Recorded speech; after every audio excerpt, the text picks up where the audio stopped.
du coup, je suis revenue après. Donc, j'ai passé la PNL, tout ça. Mais en fait, je me suis posé une question sur la dissociation, en fait. J'ai une question par rapport à ça. Alors, tu vas me dire, la question que je vais poser est très bête.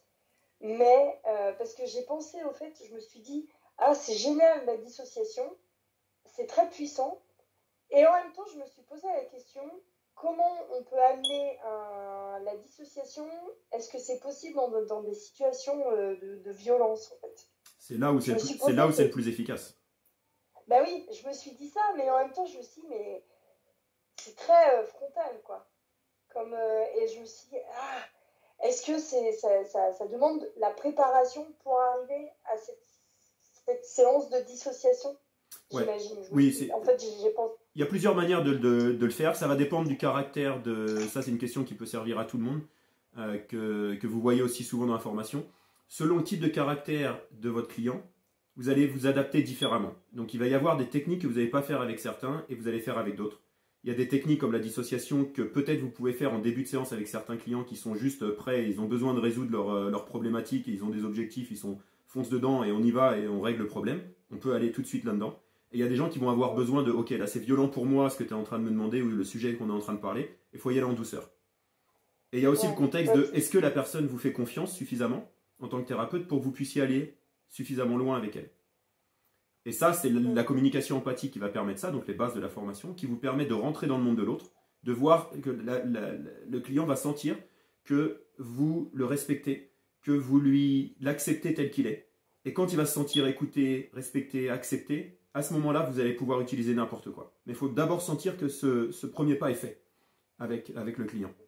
Donc dans le cas de la dissociation, souvent c'est nécessaire de sentir que même si c'est quelqu'un qui rentre dedans, de sentir qu'il peut te faire confiance, que tu peux l'aider, que tu vas lui permettre de régler ses problématiques et que tu ne vas pas l'amener dans un truc où si tu es un peu fébrile avec certaines techniques par exemple, le client va le ressentir.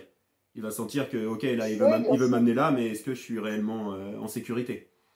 Donc il y a tous ces éléments-là. Mais tu pourrais, de manière absolue, comme je te dis, en PNL par exemple, les séances de PNL, c'est souvent des séances, les gens qui font que ça, que de la PNL, ça va durer 20 minutes une séance. Ils n'ont pas besoin de faire durer la séance plus une demi-heure. Il y en a qui font plus long, mais de manière générale, quelqu'un qui vit en PNL, qui connaît la PNL, tu l'as eu au téléphone, tu as parlé des problèmes, etc., elle va venir, elle sait que c'est fait pour faire une technique qui va lui régler son problème. Moi, j'aime pas fonctionner spécialement comme ça, parce que j'aime bien justement rentrer dans le monde de la personne, lui permettre de mettre en conscience certaines choses par elle-même, et puis utiliser ça quand c'est nécessaire. Mais il y a des gens, comme je dis, qui font de la PNL et qui font que ça, et qui font des séances de 20 minutes.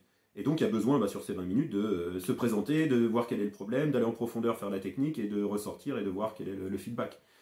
Donc, tu vois, ça va dépendre vraiment du client. Mais effectivement, avec la dissociation, s'il y a eu des choses qui sont liées avec des traumatismes et autres, c'est quand même mieux, justement, ça va faire beaucoup de bien à la personne, simplement avec la communication empathique, tu prends le temps, soit en première séance, soit en deuxième séance, fin ou milieu de première séance, tu fais la dissociation, ou alors la séance d'après. Il y a eu la confiance, elle a été acceptée, elle a été comprise, elle sait que tu sais là où elle en est. Deuxième séance, elle vient, là on peut rentrer dedans, ouais, on est sur on a compris, on est sur la même page et on peut avancer. Ok. Ouais, non, du coup, c'est ce que j'avais imaginé, mais je voulais quand même avoir ton avis sur la question. C'est toujours bien de poser la question, d'avoir une perspective différente ou autre.